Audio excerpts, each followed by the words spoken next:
നമസ്കാരം.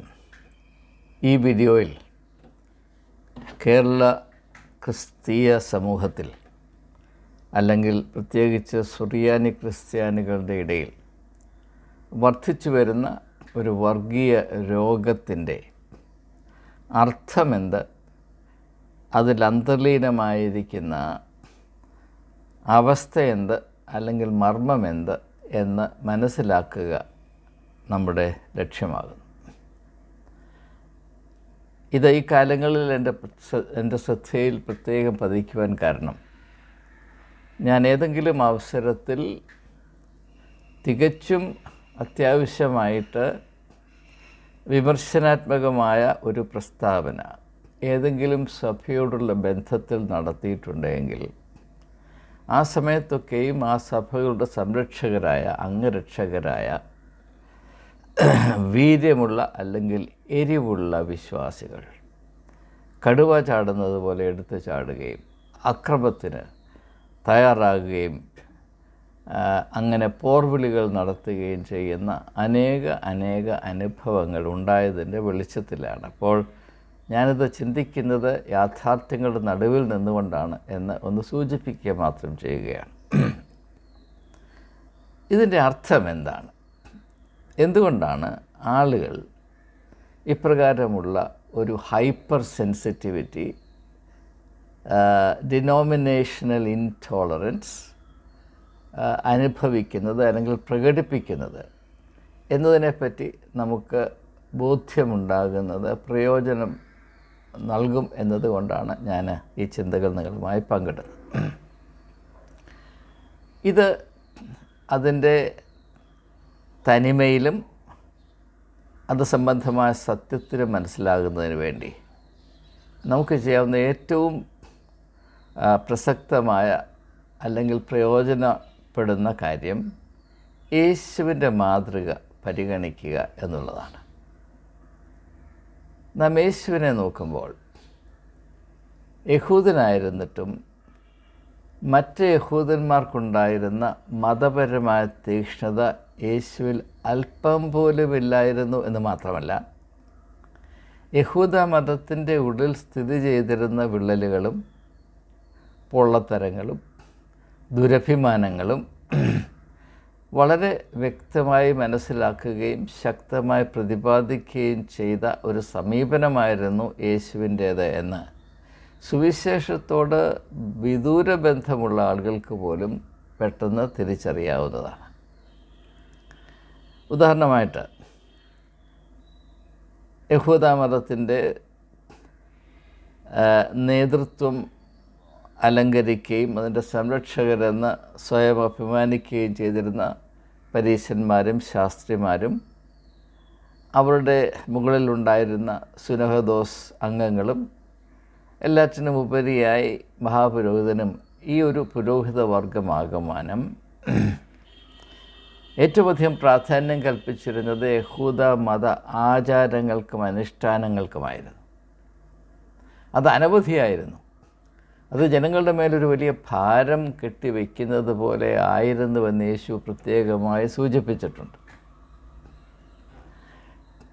അവർ അതിൽ അഭിമാനം കണ്ടിരുന്നു. അതിൽ അല്പം പോലും കുറയ്ക്കുവാനോ മാറ്റം വരുത്തുവാനോ ഒരു സാഹചര്യത്തിലും അവർ സമ്മതിക്കുമായിരുന്നില്ല. അതിലെന്തെങ്കിലും മാറ്റം വരുത്തണമല്ലെങ്കിൽ അതിലേതെങ്കിലും അതുപോലെ ആചരിക്കാത്ത വ്യക്തിയോട് അവർ കടുത്ത രോഷത്തിലും വൈരാഗ്യത്തിലും പ്രതികരിച്ചിരുന്നു എന്നത് നമുക്കറിവുള്ളതാണ്. എന്നാൽ യേശു ഇപ്രകാരമുള്ള ആചാര അനുഷ്ഠാനങ്ങൾക്കും അനുമാനങ്ങൾക്കും പുങ്കത്തരങ്ങൾക്കും അല്പം പോലും വില കൽപ്പിച്ചില്ല എന്ന് നമുക്കറിയാം. രണ്ടാമതായിട്ട്, യഹൂദന്മാരുടെ അഭിമാനവും അഹങ്കാരവുമായിരുന്ന യെരുശലേം ദേവാലയത്തെ കണ്ട് യേശു ചിരിച്ചു എന്ന് നമുക്കറിയാം. എന്നിട്ട് പറഞ്ഞു, നിങ്ങൾ നെഞ്ചു വീർപ്പിച്ച് പരാമർശിക്കുന്ന ഈ യെരുശലേം ദേവാലയമില്ലേ, ഇത് ഒരു കല്ലിന്മേൽ കല്ല് അവശേഷിക്കാതെ നശിച്ചു പോകുന്ന നാൾ അധിക ദൂരെയല്ല എന്ന് യേശു പറഞ്ഞപ്പോൾ എല്ലാ യഹൂദന്മാരുടെയും രക്തം തിളച്ച് കാണും. 100 ഡിഗ്രി സെൻറ്റിഗ്രേഡ്, അത് കുറയത്തില്ല. അപ്പോൾ യേശുവിൻ്റെ കാഴ്ചപ്പാടിൽ ഇപ്രകാരമുള്ള വിഭാഗീയ ചിന്തകൾക്ക്, ദുരഭിമാനങ്ങൾക്ക്, എരിവുകൾക്ക് അല്പം പോലും വിലയില്ലായിരുന്നു എന്ന് മാത്രമല്ല, അതൊരു വിധത്തിലുള്ള വർഗീയമായ ഭ്രാന്തായിരുന്നു എന്നാണ് യേശു മനസ്സിലാക്കിയത് എന്നാണ് വചനം നമ്മെ സ്ക്രിപ്ചർ, വേദപുസ്തകം നമ്മെ അറിയിക്കുന്നത്. എന്നിരിക്കെ പിന്നെ എന്തുകൊണ്ടാണ് നമ്മുടെ ഈ സഭാ സംരക്ഷക വീരന്മാർ സഭയ്ക്ക് എന്തെങ്കിലും ഒരു ന്യായമായ വിമർശനം ഏൽക്കേണ്ടി വരുമ്പോൾ അങ്ങനെ ചിന്തിക്കുവാൻ ധൈര്യം കാണിക്കുന്ന ആളുകളുടെ നേരെ കടുവ ചാടുന്നത് പോലെ എടുത്തു ചാടുകയും അവരെ അപലപിച്ച് കഴിയുമെങ്കിൽ കടിച്ചു കീറി കഷ്ണങ്ങളാക്കുവാൻ തുനിയുകയും ചെയ്യുന്നത് എന്ന് നാം മനസ്സിലാക്കണം. ഞാനതിന് മുൻപ് സൂചിപ്പിച്ചതുപോലെ എനിക്ക് മർത്തോമ സഭയുമായി നല്ല ബന്ധമുണ്ടായിരുന്നു. മർത്തോമ സഭയ്ക്ക് എന്നോട് സ്നേഹവും ബഹുമാനവുമായിരുന്നു.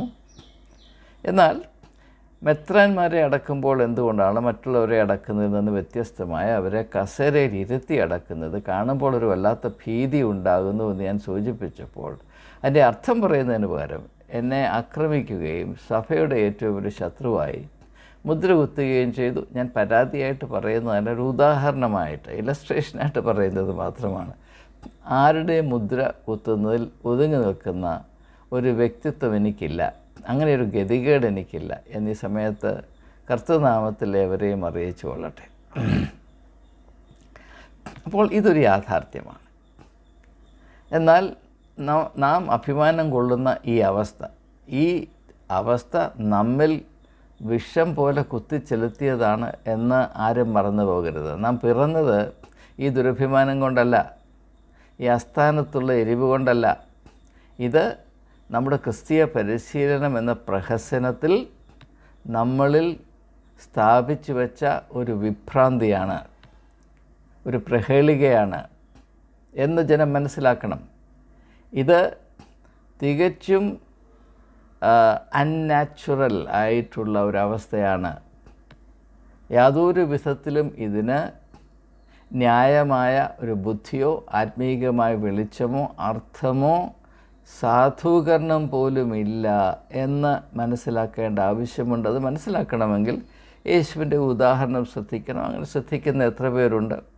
സഭയുടെ നിർദ്ദേശത്തിനപ്പുറത്ത് കടന്ന് യേശുവിൻ്റെ മാതൃകയെ പരിഗണിക്കുവാൻ ധൈര്യം കാട്ടുന്ന എത്ര മാർത്തമാക്കാരുണ്ട്, ഓർത്തഡോക്സുകാരുണ്ട്, യാക്കോബക്കാരുണ്ട്, കത്തോലിക്കരുണ്ട്, CSIക്കാരുണ്ട്, മറ്റുമുണ്ട്, പെന്തക്കോസ്തുകാരുണ്ട് എന്ന് നിങ്ങൾ ആലോചിച്ചാൽ മാത്രം മതി. ഞാനതിനെപ്പറ്റി കൂടുതലായിട്ടൊന്നും പറയുന്നില്ല. അപ്പോൾ നമ്മുടെ എരിവെന്താണ്? യേശുവിനെ ഏതു വിധത്തിലും വക്രീകരിച്ചാലും സാരമില്ല, പരിശുദ്ധാത്മാവിൻ്റെ പേരിൽ ഏത് നുണ പറഞ്ഞാലും സാരമില്ല, വചനത്തെ ഏത് വിധത്തിലും വളച്ചൊടിച്ച് സൗകര്യത്തിന് ദുരുപയോഗം ചെയ്താലും സാരമില്ല. പക്ഷേ എൻ്റെ സഭയെ തൊട്ട് കളിച്ചാൽ ആ കളി തീക്കളി നാട്ടാരേ. ഇതാണ് നമ്മുടെ എരിവിൻ്റെ ഉള്ളടക്കം. ഇതിനെ നാം എങ്ങനെയാണ് മനസ്സിലാക്കേണ്ടത്? ഇത് ഞാൻ പറയുന്ന യുക്തി ദയവായി പരിഗണിക്കണം. ഇത് ആദ്യമായി എനിക്ക് പറയാനുള്ളത്, മനുഷ്യൻ്റെ അല്പത്തരത്തിൽ നിന്ന്, ദയനീയമായ അല്പത്തരത്തിൽ നിന്ന് മാത്രമേ ഇങ്ങനെയുള്ള ഒരു അസഹിഷ്ണുതയുടെ, അർത്ഥശൂന്യമായ അകാരണമായ അസഹിഷ്ണുതയുടെ ആക്രോശം വെളിയിൽ വരികയുള്ളൂ. ഞാനത് അല്പം ഒന്ന് വിശദീകരിക്കാൻ പോവുകയാണ്, അതൊന്ന് തെളിയിക്കാൻ പോവുകയാണ്. യേശുവിൽ അപ്രകാരമുള്ളൊരു അസഹിഷ്ണുതയില്ലാത്തതിൻ്റെ കാര്യം, അവൻ മനുഷ്യപുത്രനായിരുന്നു. അവൻ മനുഷ്യത്വത്തിൻ്റെയും ദൈവികതയുടെയും പൂർണ്ണത പ്രാപിച്ചിരുന്നത് കൊണ്ട് ഏതെങ്കിലും ഒരു സാഹചര്യത്തിൽ നിലവിട്ട് പ്രതികരിക്കേണ്ട യാതൊരു ആവശ്യവും ഉണ്ടായിരുന്നില്ല. അങ്ങനെ ഒരു സാധ്യത പോലും യേശുവിൻ്റെ ശ്രദ്ധയിൽ പെട്ട് കാണുവാനിടയില്ല. അപ്പോൾ യേശുവിൻ്റെ വ്യക്തിത്വത്തിൻ്റെ പ്രത്യേകത എന്താണ്? ഈ പ്രപഞ്ചം മുഴുവനും ഉൾക്കൊള്ളുന്ന ഒരു ബോധം, അവയർനെസ് യേശുവിനുണ്ടായിരുന്നു. നാം മനസ്സിലാക്കേണ്ട പ്രധാനപ്പെട്ട ഒരു തത്വം, ഓരോ വ്യക്തിയുടെയും മാഹാത്മ്യം നാം അറിയേണ്ടതും അളക്കേണ്ടതും ആ വ്യക്തിയുടെ ബോധതലത്തിൻ്റെ വികസനമനുസരിച്ചാണ്. The extent of a person's awareness must be the basis on which we assess the worth and greatness of that individual. ഇതൊരു വലിയ മർമ്മം തന്നെയാണ്. ഇപ്പോൾ അല്പത്തരത്തിൻ്റെ വ്യക്തിത്വമുള്ള ആളുകൾക്ക് അവരുടെ ഇട്ടാവട്ടമല്ലാതെ മറ്റൊന്നും അവർക്ക് അറിഞ്ഞുകൂടാ, പ്രസക്തവുമല്ല. അങ്ങനെ വളരെ ശുഷ്കിച്ച ബോധമുള്ള അല്ലെങ്കിൽ താല്പര്യം മാത്രമുള്ള very very pathetically reduced range of awareness ഉള്ള മനുഷ്യരെ സൂചിപ്പിച്ചുകൊണ്ടാണ് യേശു പറയുന്നത്, നിങ്ങളുടെ മുത്തുകളെ നിങ്ങൾ പന്നികളുടെ മുമ്പിൽ എറിഞ്ഞു കൊടുക്കരുത്. പന്നിക്ക് ആകെപ്പാടെ അറിയാവുന്നത് അതിന് പരിചയമുള്ളതിൽ നിന്ന് വ്യത്യസ്തമായ എന്തെങ്കിലും കാര്യം അതിൻ്റെ മുമ്പിലിട്ടാൽ അതിനെ അപമാനിക്കുന്നതാണ് അല്ലെങ്കിൽ അതിനെ അപകടപ്പെടുത്തുന്നതാണ് എന്ന് മനസ്സിലാക്കുകയും അത് ചവിട്ടി മെതിച്ച് തിരിഞ്ഞ് നിങ്ങളെ ആക്രമിക്കുകയും ചെയ്യും. പന്നിക്ക് പരിചയമുള്ളത് അമേദ്യമാണ്. മുത്തും അവേദ്യവും തമ്മിൽ ഒരു സാമ്യവുമില്ല. അതുകൊണ്ട് പാവം പന്നിക്ക് ആകെപ്പാടെ അറിയാവുന്നത് അതിൻ്റെ അവയർനെസ് എന്താണ്? ഈ അതായത് അമേദ്യ കേന്ദ്രീകൃതമായ അവയർനെസ് മാത്രം, അമേദ്യത്തിൽ മാത്രം പരിമിതപ്പെട്ടിരിക്കുന്ന പന്നിയുടെ അവയർനെസ്, ബോധതലം. അതിൽ നിന്ന് വ്യത്യസ്തമായ എന്തെങ്കിലും അതിൻ്റെ മുമ്പിൽ ഇട്ട് കൊടുത്താൽ നിങ്ങളൊരു പാഠം പഠിച്ചിരിക്കും. ഈ ഒരു തത്വം നമുക്ക് പറഞ്ഞു തരുന്നത് കർത്താവ് യേശുക്രിസ്തു ആണെന്ന് ദയവായി മനസ്സിലാക്കുക. അതിൽ നിന്ന് വ്യത്യസ്തരായി നിങ്ങൾ ലോകത്തിൻ്റെ വെളിച്ചമാകണം, ഭൂമിയുടെ ഉപ്പാകണമെന്ന് പറയുമ്പോൾ നിങ്ങളുടെ ബോധതലങ്ങൾ ഈ ലോകത്തെ മുഴുവനും ഉൾക്കൊള്ളുന്നതായിരിക്കണം. ഈ ഭൂമിയുടെ സർവ്വ അവസ്ഥകളോടും നീതി പാലിക്കുന്നതായിരിക്കണം. ഇവയോടൊക്കെ നിനക്ക് ബന്ധമുണ്ടെന്നും അതുകൊണ്ട് തന്നെ നിനക്ക് ചുമതലബോധം ഉണ്ടാകണമെന്നും അറിയുന്ന ഒരു വിശാലമായ വ്യക്തിത്വം നിന്നിൽ ഉണ്ടാകണം. അതാണ് ദൈവഹിതം. അതുകൊണ്ടാണ് നിന്നെ ദൈവത്തിൻ്റെ രൂപത്തിനും സാദൃശ്യത്തിനും സൃഷ്ടിച്ചത്. ഇങ്ങനെ അല്പത്തരത്തിൻ്റെ കണ്ണ് കാണാൻ വയ്യ, ചെവി കേൾക്കാൻ വയ്യാത്ത ഞാഞ്ഞൂരുകളായി നീ വസിക്കാൻ തീരുമാനിക്കുമ്പോൾ ദൈവത്തെ നീ അപമാനിക്കുകയാണ് എന്ന് ദയവായി മനസ്സിലാക്കണം. ഇങ്ങനെയുള്ള അറിവുകൾ വളരെ വ്യക്തമായി വേദപുസ്തകത്തിൽ അടങ്ങിയിട്ടുണ്ടെങ്കിലും അതിലൊന്നും ശ്രദ്ധ ചെലുത്തുവാൻ ആരും കൂട്ടാക്കുന്നില്ല. പ്രത്യേകിച്ച് ഈ സഭാ സംരക്ഷകരായി എരിവിൻ്റെ ഭ്രാന്ത് പിടിച്ച് നടക്കുന്ന ആളുകൾക്ക് അവരെന്തിനെയാണ് സംരക്ഷിക്കുന്നതെന്നോ എന്തിനാണ് സംരക്ഷിക്കുന്നതെന്നോ സംരക്ഷിക്കുക എന്ന് പറഞ്ഞാൽ എന്താണെന്നോ ഒന്നും യാതൊരു ബോധവുമില്ല. യേശുവിൻ്റെ ഉപമയിൽ പറയുന്നത് പോലെ ഈ പന്നി പോലെ ഇങ്ങനെ മൂക്ക് മരിച്ച് നടക്കുകയാണ്, സഭയുടെ ചുറ്റും ഇങ്ങനെ കറങ്ങി നടക്കുകയാണ്.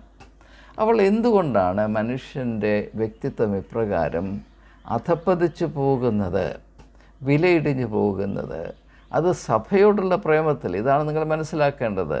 എനിക്ക് നല്ല നിശ്ചയമുണ്ട്, ഞാൻ ഈ പറയുന്ന ആശയം നിങ്ങളോട് നാളിതുവരെ ആരും അറിയിച്ചിട്ടില്ല. ഇത് ഞാൻ അവകാശവാദമായിട്ട് പറയുന്നതല്ല, ഒരു വാസ്തവികത, ഒരു വസ്തുത നിങ്ങളെ അറിയിക്കുകയാണ്. കാരണം ആ ഒരു ശ്രദ്ധയിൽ ഈ പറയാൻ പോകുന്ന കാര്യങ്ങൾ മനസ്സിലാക്കാൻ ശ്രമിക്കുമ്പോൾ കൂടുതൽ സ്പഷ്ടത വരും എന്നതുകൊണ്ടാണ്. അല്ലെങ്കിൽ നിങ്ങളുടെ മനസ്സിൽ അതിനോട് ഉണ്ടാകാവുന്ന റെസിസ്റ്റൻസ് നിങ്ങൾ മനഃപൂർവ്വം കുറയ്ക്കാൻ ശ്രമിക്കും എന്ന പ്രതീക്ഷയിൽ മാത്രമാണ് ഞാൻ ഇങ്ങനെയുള്ള പരാമർശങ്ങൾ നടത്തുന്നത്. നിങ്ങളതിനെ എൻ്റെ ഉദ്ദേശശുദ്ധിയെ തെറ്റിദ്ധരിക്കരുത്. അപ്പോൾ മതപരമായ തീക്ഷ്ണത കൊണ്ട് അല്ലെങ്കിൽ കഴിഞ്ഞ കാലങ്ങളിൽ നമുക്ക് ലഭിച്ച മതപരമായ പരിശീലനം കൊണ്ട് എന്താണ് സംഭവിച്ചത്? യേശു വിഭാവന ചെയ്ത വ്യക്തിത്വ വളർച്ചയ്ക്ക് പകരം അതിൻ്റെ നല്ല ഉദാഹരണമാണ് ദൈവരാജ്യം കടുകുപണിയോട് സദൃശം. അത് വീണ് മുളച്ച് വളർന്ന് അതിൻ്റെ ശിഖരങ്ങൾ ഭൂമിയുടെ അറുതി വരെയും ചെല്ലുന്നു എന്ന് പറയുമ്പോൾ പ്രകൃതിയിലുള്ള കടുകുമണിയല്ല അവിടെ വർണ്ണിക്കുന്നത്. ഒരു വ്യക്തിയുടെ വ്യക്തിത്വത്തിൽ ഉണ്ടാകേണ്ട വളർച്ചയെപ്പറ്റിയാണ് സൂചിപ്പിക്കുന്നത് എന്ന് മനസ്സിലാക്കാൻ എന്താണ് ഇത്ര പ്രയാസം? അപ്പോൾ നാം യഥാർത്ഥത്തിൽ ക്രിസ്തുവിൻ്റെ ശരീരമായ സഭയുടെ അംഗങ്ങളാകുന്നുവെങ്കിൽ നമ്മൾ ഓരോരുത്തരും ആ ദൈവരാജ്യത്തിൻ്റെ കടുകുമണി പോലെയാകണം. നമ്മുടെ വ്യക്തിത്വം വളർന്ന് ഭൂമിയുടെ അറ്റത്തോളവും നമ്മുടെ ആ ബോധതലങ്ങളും അതിൽ നിന്ന് ഉത്ഭവിക്കുന്ന ഉത്തരവാദിത്ത ബോധങ്ങളും വളരണം എന്നാണ് അർത്ഥം. അതിനു പകരം ഈ കിണറ്റിൽ കിടക്കുന്ന മാക്രിയെ പോലെ കാറിക്കൊണ്ടിരുന്നാൽ ഏതാണ്ട് വലിയ മതപരമായ മേന്മയാണ്, മതപരമായ നേതൃത്വമാണ്, അല്ലെങ്കിൽ സാഹസികതയാണ് എന്നൊക്കെ തെറ്റിദ്ധരിക്കുന്ന പീറത്തരം അതിൻ്റെ യഥാർത്ഥ അർത്ഥത്തിൽ മനസ്സിലാക്കുവാൻ ആൾ ശ്രമിക്കുന്നില്ലല്ലോ, അല്ലെങ്കിൽ കഴിയുന്നില്ലല്ലോ എന്ന് ഓർക്കുമ്പോൾ ഞാൻ എൻ്റെ ഉള്ളിൽ വാസ്തവത്തിൽ കരയാറുണ്ട്. അപ്പോൾ ഈ ഒരു അവസ്ഥയിൽ നിന്ന്, ഈ അരിഷ്ടതയിൽ നിന്ന്, ഈ അല്പത്തരത്തിൽ നിന്ന്, ഈ ശപിക്കപ്പെട്ട അവസ്ഥയിൽ നമുക്ക് വിടുതൽ പ്രാപിക്കണം. അത് യേശുവിൽ കൂടെ നാം പ്രാപിക്കേണ്ട ആഹ്വാനമാണ്. അത് അടിയന്തിരമായി നാം നിർവഹിക്കേണ്ട നമ്മോട് തന്നെയുള്ള കടമയാണ്. അപ്പോൾ എന്തുകൊണ്ടാണ് ഇപ്രകാരമുള്ള അവസ്ഥയിലേക്ക് മനുഷ്യൻ വഴുതി പോകുന്നത് എന്ന് നമുക്ക് കുറച്ചുകൂടെ വ്യക്തമായി മനസ്സിലാക്കേണ്ടതിന് അതിൽ നിന്ന് വ്യത്യസ്തമായ ഒരു അവസ്ഥ പരിഗണിക്കുന്നതിൽ കൂടെ ഇത് കുറച്ചുകൂടെ വ്യക്തമാകും. ഞാൻ ചെറുപ്പത്തിൽ ഒരു ഗ്രാമത്തിലാണ് വളർന്നത്, കല്ലുമല. അപ്പം അവിടെ ഓരോ വ്യക്തിക്കും അവൻ്റേതായ അവളുടേതായ ഒരു സ്ഥാനമുണ്ട്, വിലയുണ്ട്, അംഗീകാരമുണ്ട്. അതിനുശേഷം ഞാൻ കുറച്ച് നാൾ തിരുവനന്തപുരത്ത് വന്ന് താമസിച്ചു. അപ്പോൾ എനിക്ക് കല്ലുമല എന്ന് പറയുന്ന കൊച്ചു സ്ഥലത്തുണ്ടായിരുന്ന അംഗീകാരമോ അക്സെപ്റ്റൻസോ വിലയോ നിലയോ സ്റ്റാച്ചറോ ഒന്നുമില്ല. ഞാൻ കുറച്ചുകൂടെ ചുരുങ്ങിപ്പോയി. അതിനുശേഷം ഞാൻ തിരുവനന്തപുരത്തു നിന്ന് ഡൽഹി ചെന്നപ്പോൾ തിരുവനന്തപുരത്തുണ്ടാകുന്നതിനേക്കാൾ ചുരുങ്ങിപ്പോയി. ഇത് നിങ്ങൾ മനസ്സിലാക്കണം. ഇത് ലോകത്തിൻ്റെ നിയമമാണ്. ഇനി ഇത് മനസ്സിൽ വെച്ചിട്ട് പഴയ നിയമത്തിലേക്ക് നമുക്കൊന്ന് ശ്രദ്ധയിലെത്താം. പഴയ നിയമത്തിൽ വിശ്വാസ പിതാക്കന്മാരെയാണ് നാം കാണുന്നത്, പേട്രിയാർക്സ്. അവരാരും ഒരു സഭയുടെ അംഗങ്ങളായിരുന്നില്ല. അവർക്ക് തലയെടുപ്പുണ്ടായിരുന്നു, അവരുടെ വ്യക്തിത്വത്തിന് ഗാംഭീര്യമുണ്ടായിരുന്നു. അബ്രഹാമിനെ നാം വിശ്വാസത്തിൻ്റെ പിതാവായി കാണുന്നു. അബ്രഹാം ഏത് സഭയുടെ അംഗമായിരുന്നു? അബ്രഹാം ഏത് മെത്രാൻ്റെ കീഴിലായിരുന്നു? ഏത് പുരോഹിതൻ്റെ ബാഗ് എടുത്താണ് അബ്രഹാം നടന്നത്? അപ്പോൾ വ്യക്തിത്വത്തിന് വളർച്ച പ്രാപിക്കുവാൻ അനിവാര്യമായ ഒരു സാഹചര്യം എന്താണ്? നമുക്ക് വെളിയിലുള്ള വ്യവസ്ഥാപിതമായ സംവിധാനത്തോടുള്ള നമ്മുടെ അടിമത്വം, ആശ്രയബോധം നാം അതിജീവിക്കണം. നാം ഇത്തിൽ കണ്ണുകളെ പോലെ നമുക്ക് ബാഹ്യമായ എന്തിനെയെങ്കിലും ആശ്രയിച്ച് ജീവിക്കുന്നുവെങ്കിൽ, അല്ലെങ്കിൽ കുഞ്ഞുങ്ങളുടെ വയറ്റിൽ ആമാശയത്തിൽ കാണുന്ന വര, അത് ആമാശയത്തിൽ കടിച്ചു തൂങ്ങി കണ്ണും വേണ്ട കാതും വേണ്ട, ഒന്നും കാണുകയും കേൾക്കുകയും വേണ്ട, എനിക്കുള്ളത് ഇവിടുന്ന് കിട്ടും എന്ന് വിചാരിച്ച് കഴിയുന്ന ഞാഞ്ഞൂലിനെ പോലെയാണ് നാം കഴിയുന്നതെങ്കിൽ നമ്മുടെ വ്യക്തിത്വം ഏത് അവസ്ഥയിലായി തീരുമെന്നാണ് നിങ്ങൾ വിചാരിക്കുന്നത്? എന്നാൽ അങ്ങനെ മാത്രം സഭയെന്ന് പറയുന്ന ഈ ഒരു പ്രതിഭാസത്തിൻ്റെ ആമാശയത്തിൻ്റെ ഭിത്തിയിൽ കടിച്ചു തൂങ്ങുന്ന ഞാഞ്ഞൂലുകളായി മാത്രമാണ് നിങ്ങൾ വസിക്കേണ്ടത്. അതിൽ നിങ്ങൾ അഭിമാനം കണ്ടെത്തണം. നിങ്ങളുടെ വ്യക്തിത്വം വളരേണ്ട, നിങ്ങളുടെ ബോധതലങ്ങൾ ഉണരേണ്ട. നിങ്ങൾക്ക് സഭയുടെ വേലിക്കപ്പുറത്തുള്ള ലോകത്തെപ്പറ്റി ഒരു ചുമതലയും ആവശ്യമില്ല. നിങ്ങൾ ഇങ്ങനെ കിടന്നുകൊള്ളൂ, അതാണ് നിങ്ങൾക്ക് ഏറ്റവും അനുയോജ്യമായ അഭിമാനകരമായ അവസ്ഥയെന്ന് ചെറുപ്പം മുതലേ നമ്മളെ ബ്രെയിൻ വാഷ് ചെയ്ത് തെറ്റിദ്ധരിപ്പിച്ച് നമ്മുടെ വ്യക്തിത്വം ഇപ്പോൾ പിണ്ണാക്കായി. പലരുടെയും, എല്ലാവരുടെയും ആയിരിക്കണമെന്നില്ല, പലരുടെയും. അങ്ങനെ ശോചനീയമായ വ്യക്തിത്വത്തിൻ്റെ ഉടമകളാണ് ഓരോ സഭാവിഭാഗങ്ങളുടെയും അംഗരക്ഷകരായി സ്വയം അവതരിപ്പിക്കുന്നത് എന്ന് നിങ്ങൾ കണ്ണു തുറന്ന് നോക്കിയാൽ നിങ്ങൾക്ക് മനസ്സിലാകും. അല്ലാതെ അല്പം അന്തസ്സും അഭിമാനവും വ്യക്തിത്വത്തിൽ വളർച്ചയുള്ള ആരും ഈ പണിക്ക് ഇറങ്ങത്തില്ല. മെത്രാൻ പറഞ്ഞാലും ഇറങ്ങത്തില്ല, കത്തനാർ പറഞ്ഞാലും ഇറങ്ങത്തില്ല, കമ്മിറ്റി പറഞ്ഞാലും ഇറങ്ങത്തില്ല, പോപ്പ് പറഞ്ഞാലും ഇറങ്ങത്തില്ല. കാരണം സ്വന്തം വ്യക്തിത്വത്തെ മാനിക്കുകയും വിലമതിക്കുകയും ചെയ്യുന്ന ഒരുത്തരും ഈ ഹീനമായ പണി ചെയ്യുകയില്ല. അവരെ തന്നെ അവർ അപമാനിക്കുകയില്ല. അവരുടെ അന്തസ്സിനെ അവർ വിലമതിക്കും. അത് അങ്ങനെ വിലമതിക്കുന്നത് ദൈവത്തോട് നമുക്കുള്ള കടമയാകുന്നു എന്ന് ഞാൻ ആത്യന്തികമായി വിശ്വസിക്കുകയാണ്. അതിന് ഞാൻ വളരെ വില കൊടുക്കുന്ന ഒരു വിശ്വാസ പ്രമാണം തന്നെയാണ്. അപ്പോൾ ഇത് നമുക്ക് കുറച്ചുകൂടെ മുൻപോട്ട് കടന്ന് ചിന്തിക്കാം.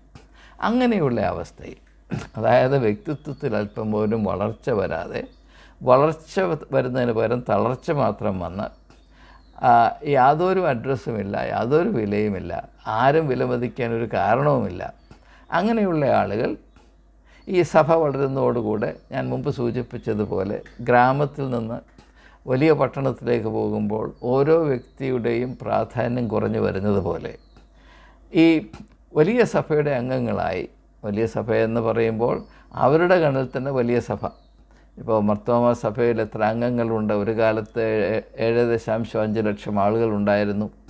അത് ഏതാണ്ട് 15 വർഷം മുൻപ് ഞാൻ അവസാനമായി അവിടെ സന്ദർശിക്കുമ്പോൾ അവിടുത്തെ മെത്രാപ്പൊലീത്താനോട് പറഞ്ഞ 2.5 ലക്ഷം മർത്തോമ കുഞ്ഞാടുകളെ മറ്റുള്ളവർ അടിച്ചുകൊണ്ടുപോയി എന്നൊക്കെ. അപ്പോൾ ഇതിൻ്റെ വലിപ്പം എത്രയാണെന്ന് നമുക്ക് അറിഞ്ഞുകൂടാ. ഇപ്പോൾ KP യോഹന്നാൻ്റെ സഭ വളരുന്ന സഭയാണെന്ന് പറയുന്നു. അതിന് 20 ലക്ഷം ആളുകളുണ്ട് എന്ന് പറയുന്നു. 10 രാജ്യങ്ങളത് പരന്നു കിടക്കുന്നു എന്ന് പറയുന്നു. ഇതൊക്കെ ഓരോ അഭിമാനമാണ്, അഭിമാനത്തിൻ്റെ തലങ്ങളാണിവ. ഇതിൻ്റെ ഒന്നും സത്യം നമുക്കറിഞ്ഞുകൂടാ, അറിയേണ്ട കാര്യവുമില്ല. അപ്പോൾ എൻ്റെ കാര്യം, ഇതിൻ്റെ മർമ്മം എന്താണെന്ന് ചോദിച്ചാൽ, നാം ശ്രദ്ധിക്കേണ്ട വസ്തുത എന്താണെന്ന് ചോദിച്ചാൽ, സഭയുടെ അംഗസംഖ്യ സൈസ് വളരും തോറും അതിലുൾപ്പെട്ടിരിക്കുന്ന ഓരോ വ്യക്തിയുടെയും പ്രാധാന്യം കുറഞ്ഞു വരും. ഉദാഹരണമായിട്ട് ഇന്ത്യ മഹാരാജ്യത്ത് 145 കോടി ആളുകളുണ്ട്. അതിലൊരാളാണ് ഞാൻ. എനിക്ക് എന്ത് വലിപ്പം ഉണ്ടാകുമെന്നാണ് നിങ്ങൾ പറയുന്നത്? ഞാനൊരു കൃമി, ഒരു കൊതുകിൻ്റെ വില പോലും ഇന്ത്യ മഹാരാജ്യത്തിൻ്റെ കണ്ണിൽ എനിക്കില്ല. അതേസമയം ഞാൻ ഇസ്രയേലിലാണ് താമസിക്കുന്നത്. അവിടെ 9 ലക്ഷം യഹൂദന്മാർ, 10 ലക്ഷത്തോളം യഹൂദന്മാർ താമസിക്കുന്നുണ്ട്. അപ്പോൾ ഓരോ യഹൂദൻ്റെയും ജീവന് വലിയ വിലയാണ്. അതുകൊണ്ടാണ് അവരെ കയറി അടിച്ചാൽ അവർ വിടാത്തത്. ഹമാസ് ആത്മഹത്യ ചെയ്തു. ഒരു യഹൂദന് യഹൂദ രാജ്യം കൽപ്പിക്കുന്ന വില എന്താണ് എന്നറിഞ്ഞിട്ടും കയറി 1400 പേരെ കൊന്നെങ്കിൽ അത് തികച്ചും ഘോരമായ തിരിച്ചടി ഉണ്ടാകണമെന്ന നിർബന്ധ ബുദ്ധിയിൽ മാത്രമേ അങ്ങനെ ചെയ്യാൻ കഴിയുകയുള്ളൂ. അതിൻ്റെ പ്രധാന വിഷയമല്ലാത്തതുകൊണ്ട് ഞാൻ കൂടുതലായി അതിനെ പ്രതിപാദിക്കുന്നില്ല. അപ്പോൾ ഈ വലിയ സഭയുടെ അംഗങ്ങളായിരിക്കുന്ന ആളുകൾ അവർ അനുഭവിക്കുന്ന ഒരു ഇൻസിഗ്നിഫിക്കൻസ്, ഞാൻ ഒന്നുമല്ല എന്ന ആന്തരികമായി അവർക്കറിയാം. ഞാൻ ഒന്നുമല്ല എന്ന ഭാവം, എന്ന രോഗം, ആന്തരികമായ ഈ വിഷാദ രോഗം, അതിന് മൂർച്ച വരുത്തുന്ന മറ്റൊരു ഘടകം ഞാൻ സൂചിപ്പിച്ചു കഴിഞ്ഞു. അവരുടെ വ്യക്തിത്വത്തിൽ യാതൊരു വളർച്ചയുമില്ല, അവർ പരിതാപകരമായ അവസ്ഥയിലാണ് എന്നതും അവർക്ക് ആന്തരികമായ ബോധമുണ്ട്. അപ്പോൾ 2 തരത്തിൽ അവരുടെ അവസ്ഥ വളരെ കഷ്ടമാണ്. ഒന്ന്, അവർ വ്യക്തിത്വത്തിൽ ശൂന്യതയാണ്, വെറും പേടാണ്, അല്ലെങ്കിൽ പതിരാണ്, പൊള്ളയാണ് എന്ന് മാത്രവുമല്ല, അവർ ഉൾപ്പെട്ടിരിക്കുന്ന സഭ വളരെ വലുതാണ്, അതിൻ്റെ സന്നാഹങ്ങൾ വളരെ ഭീകരമാണ്. ഇതെല്ലാം കൂടെ വരുമ്പോൾ ഈ വിശ്വാസി എന്ന് പറയുന്ന പാവം അവൻ ഞൊരുങ്ങി ഒരു വിരയുടെ വിലയില്ലാതെ ഇങ്ങനെ നിൽക്കുകയാണ്. അപ്പോൾ അങ്ങനെ നിൽക്കുന്നൊരു വ്യക്തിക്ക് ഏതെങ്കിലും അല്പമെങ്കിലും ശ്രദ്ധയൊന്ന് പിടിച്ചു പറ്റണം. ഞാനും ഒരു മിടുക്കനാണ് എന്ന് കാണിക്കണം. എന്നെക്കൊണ്ട് ചില കാര്യങ്ങളൊക്കുമേ, എൻ്റെ കയ്യിലും ചില ട്രിക്ക് പണികളുണ്ട്, എനിക്കുമുണ്ടേ അല്പം വില എന്ന് എങ്ങനെയാണ് മറ്റൊരാളെ ധരിപ്പിക്കാൻ സാധിക്കും? ക്രിയാത്മകമായോ സർഗാത്മകമായോ അർത്ഥവത്തായോ ഫലഭൂഷ്ടമായോ ഒന്നും ചെയ്യാൻ ഈ മാന്യദേഹത്തിന് അദ്ദേഹത്തെ പോലെയുള്ള മഹാന്മാർക്ക് കഴിവില്ല. അവരെ കൊണ്ടൊരു കച്ചിത്തുരുമ്പിൻ്റെ പ്രയോജനം ലോകത്തിൽ ആർക്കും ഉണ്ടാകുകയില്ല. അവർക്ക് തന്നെ ഭാരമാണ്. അവരെ പറ്റിയുള്ള അവജ്ഞ അത് വലിയ ഹിമാലയ പർവ്വതം പോലെ അവരുടെ ഉള്ളിൽ വഹിച്ചുകൊണ്ട് നടക്കുന്നവരാണ്. അവരുടെ അവസ്ഥ കഷ്ടമാണ്. എന്നാൽ അവർക്കും വേണം ഒരു അംഗീകാരം. അതിനുള്ള ഏക മാർഗമാണ് സഭാ സംരക്ഷകരായി, അംഗരക്ഷകരായി സ്വയം അവതരിപ്പിക്കുക. അപ്പോൾ അങ്ങനെയുള്ള ആളുകളുടെ പാപ്പരത്വം മനസ്സിലാക്കാൻ നിങ്ങൾ എന്ത് ചെയ്യണമെന്നറിയാം? അവർ ഉപയോഗിക്കുന്ന ഭാഷ നിങ്ങളൊന്ന് ശ്രദ്ധിച്ചാൽ മതി. ചില പ്രതികരണങ്ങൾ എൻ്റെ ഫേസ്ബുക്കിലെ റീഡേഴ്സ് റെസ്പോൺസ് സ്പേസിൽ വായിച്ചാൽ മനുഷ്യൻ്റെ മനസ്സ് ഇത്രമാത്രം അധപ്പതിക്കാമോ എന്ന് നിങ്ങൾ സങ്കടത്തോടെ ചോദിച്ചു പോകും. ആ സമയത്തൊക്കെയും എനിക്ക് ഓർമ്മ വരുന്നത് പ്രസിദ്ധ ഇംഗ്ലീഷ് നോവലിസ്റ്റായ ജോസഫ് കൊർസീനിയോവ്സ്കി കോൺറാഡ്, അദ്ദേഹത്തിൻ്റെ ലോർഡ് ജിം എന്ന് പറയുന്ന നോവൽ 1900 പ്രസിദ്ധീകരിച്ച ലോർഡ് ജിം എന്ന് പറയുന്ന വളരെ പ്രശസ്തമായ നോവൽ, ഞാനത് പഠിപ്പിച്ചിട്ടുണ്ട്, അതുകൊണ്ടാണ് എനിക്ക് വ്യക്തമായി ഓർമ്മ വരുന്നത്. അതിൽ ഷോംബെർഗ് എന്ന് പറയുന്ന ഒരു ക്യാരക്ടറുണ്ട്, ഷോംബെർഗ്. അയാളുടെ അവസ്ഥ ഇതുപോലെയാണ്. അപ്പോൾ അയാളുടെ ഭാഷയെപ്പറ്റി കോൺറാഡ് പറയുന്നത്, when he opens his mouth it will be like the rush of a sewer. അവൻ വാ പൊളിച്ചാൽ എന്ത് സംഭവിക്കും? പിന്നെ വെളിയിലോട്ട് വരുന്നത് എന്താണ്? ഈ സ്യൂവറില്ലേ, അതായത് പട്ടണത്തിലെ വീടുകളിലുള്ള മലവും മൂത്രവും ഒഴുകിപ്പോകാനായുള്ള ഓട, ക്ലോസ്ഡ് ഓട, അതിൽ നിന്ന് എന്ത് ബഹിർഗമിക്കും? അതുപോലെയാണ് അവൻ്റെ വാ പൊളിച്ചാൽ നമുക്ക് കിട്ടാവുന്നത്. അത് മാത്രം പ്രതീക്ഷിച്ചാൽ മതി. അപ്പോൾ ഒരു വ്യക്തിയുടെ അധപ്പതനത്തെ കോൺറാഡ് ഇങ്ങനെയാണ് ചിത്രീകരിക്കുന്നത്. അത് ഈ തരുണത്തിൽ ഞാൻ ഒന്ന് ഓർമ്മിച്ചു പോയി എന്ന് മാത്രം. അപ്പോൾ ഇങ്ങനെ ഒന്നുമില്ലാത്ത ആളുകൾ പിണ്ണാക്ക് പാൻറ് ഇട്ടുകൊണ്ട് നടന്നാൽ എങ്ങനെയാണ്? അല്ലെങ്കിൽ അല്പത്തര സാരി എടുത്തുകൊണ്ട് നടന്നാൽ എങ്ങനെയാണ്? അങ്ങനെയുള്ള ആളുകൾക്ക് അവരുടെ സഭയുടെ ഉള്ളിൽ അല്പം ഒരു ശ്രദ്ധ പിടിച്ച് പറ്റുവാനും തിരുമേനിയുടെ പുഞ്ചിരി ഒരു നിമിഷത്തേക്കൊന്ന് കിട്ടുവാനും ആകെയുള്ള മാർഗം സഭയുടെ അംഗരക്ഷകരായി സ്വയം അവതരിപ്പിക്കുകയും അതിനുവേണ്ടി തീപാറുന്ന പ്രതികരണങ്ങൾ നടത്തുകയും ചെയ്യുക എന്നുള്ള. പക്ഷേ ഇതിൻ്റെ പ്രശ്നം എന്താണെന്ന് ചോദിച്ചാൽ, അവർ വലിയ തെറ്റിദ്ധാരണയിലാണ്. അവർ ഈ ക്രിയ ചെയ്യുമ്പോൾ അവർക്ക് എന്തെങ്കിലും വില ഉണ്ടായിരുന്നെങ്കിൽ അതുകൂടി ഇടിച്ചു കളയുകയാണ്. കാരണം അവിടെ ഇപ്രകാരമുള്ള ഈ ഒരു പ്രവർത്തന രീതിയിൽ കൂടെ അവരുടെ പാപ്പരത്വം അവർ കൂടുതൽ വിളിച്ചു പറയുകയാണ്.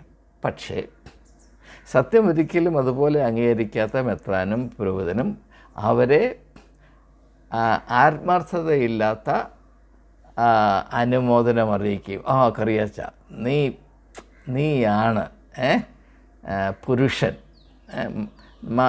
മാർത്തോമക്കാരനാണെങ്കിൽ കറിയാച്ചനെ പോലെ വേണമെന്ന് ചിലപ്പോൾ പ്രസംഗത്തിൽ പുൾപ്പിറ്റിൽ നിന്ന് പറഞ്ഞു കളയും. ജോർജ് കുട്ടിയുടെ എരിവ് കണ്ടോ, ബാക്കിയുള്ള മാർത്തോമക്കാരെ ഉറക്കം തൂങ്ങികൾ, അവരെ കൊണ്ട് എന്ത് പറയാം എന്നൊക്കെ പറഞ്ഞു കളയും. പക്ഷേ അത് പറയുന്ന പുൾപ്പിറ്റിൽ നിന്ന് പറയുന്ന പുരോഹിതനും ആത്മാർത്ഥത തൊട്ട് തേക്കാതെ കാര്യസാധ്യത്തിന് വേണ്ടി മാത്രം പുലമ്പുന്ന അസത്യമാണ് എന്ന് നാം തിരിച്ചറിയണം. അപ്പോൾ അങ്ങനെ വാളും പിടിച്ച് സംരക്ഷകരായി നിൽക്കുന്ന കറിയാച്ചനും ജോർജ് കുട്ടിക്കും നൈമിഷികമായ ചില അംഗീകാരം കിട്ടും. പക്ഷേ അവർ ചത്തു കഴിയുമ്പോൾ ഈച്ച പോലും അവരെ ഓർക്കത്തില്ല. വലിയ സംഭവമാണെന്നൊക്കെ പറഞ്ഞ് നടക്കുന്ന ജോർജ് കുട്ടിയും കറിയാച്ചനും ഒക്കെ ചത്തു കഴിഞ്ഞാൽ ഒരു ഈച്ചയുടെ വിലയില്ല. ഇതാണ് എന്നെ വേദനിപ്പിക്കുന്ന യാഥാർത്ഥ്യം. മനുഷ്യൻ്റെ അധപ്പതനം കൊണ്ട് മുതലെടുക്കുന്ന ഒരു വ്യവസ്ഥിതി ഈ ലോകത്തിൽ ഏറ്റവും ശപിക്കപ്പെട്ടതാണ്. കാരണം യേശുവിൻ്റെ ദൗത്യമോ ഓരോ വ്യക്തിയുടെയും വ്യക്തിത്വത്തിൻ്റെ വളർച്ച അതിൻ്റെ അത്യുംഗമ ശ്രേണിയിലെത്തിക്കുക, നിങ്ങൾ ലോകത്തിൻ്റെ വെളിച്ചമായി തീരുന്നതുവരെ നിങ്ങൾ വളരണം എന്നുള്ള യേശുവിൻ്റെ ആ ദർശനം, അതും ഈ സഭാകമ്പവും എരിവും തമ്മിൽ എന്തെങ്കിലും ബന്ധം അബദ്ധത്തിൽ പോലും ഉണ്ടാകുമെന്ന് നിങ്ങൾ വിചാരിക്കുന്നുണ്ടോ? അങ്ങനെ മനുഷ്യരെ അധപ്പതിപ്പിക്കുന്ന ഒരു വ്യവസ്ഥിതിയായ സഭാവിഭാഗങ്ങൾ ആയിത്തീർന്നല്ലോ എന്ന് ഓർക്കുമ്പോൾ ദുഃഖം സഹിക്കാൻ വയ്യാഞ്ഞിട്ടാണ് ഈ ചില കാര്യങ്ങൾ നിങ്ങളുമായി ഞാൻ പങ്കിടാമെന്ന് വിചാരിച്ചത്. കാരണം ആംഗലേയ കവിയായ വേർഡ്സ്വർത്ത് പറയും, എൻ്റെ മനസ്സിൽ ഊറിക്കൂടി വന്ന ദുഃഖം, സങ്കടം, അതിനല്പം ഒരു ശമനം കിട്ടണമെങ്കിൽ ഞാനത് പൊതുവായി പ്രതിപാദിക്കണം.